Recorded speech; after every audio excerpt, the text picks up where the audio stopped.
दादांनी सिनेमातून व्यंग मांडलं तर बाळासाहेबांनी व्यंगचित्रातून परिस्थितीवरती भाष्य केलं. दादा आणि बाळासाहेब या दोघांचीही मैत्री सर्वश्रुत आहे. आजच्या आपल्या आयडिया सारेगमपच्या या सोहळ्यात दादांच्या आठवणी बाळासाहेबांनीही शेअर केल्यात. पाहूया. दादांची आणि माझी खरी ओळख सोंगाड्याच्या वेळेला झाली.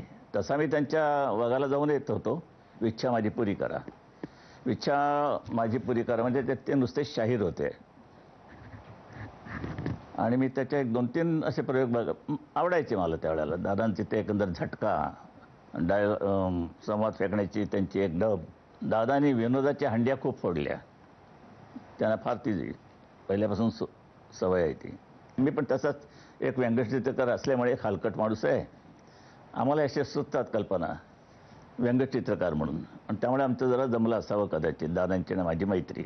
थोडा मिश्किल होता माणूस आणि फार दोस्तीला चांगला. काय झालं माहीत नाही, पण एकदम बातमी आली की दादा गेले. अरे, आणि आमच्या प्रचार सभेमध्ये दादा असायचे. या मोठ्या अगदी लोक खुश असायचे. दादांच्या शैलीत ते बोलायचे लोकांशी. त्यांचे ते अगदी वाकडी तिकडी तोंड, अंगविशेष हे सगळं करून लोकांना गुंगून टाकायचे. आणि दादा आल्या म्हणजे टाळ्यांचा कडकडाट, खुश लोक. सारेगमप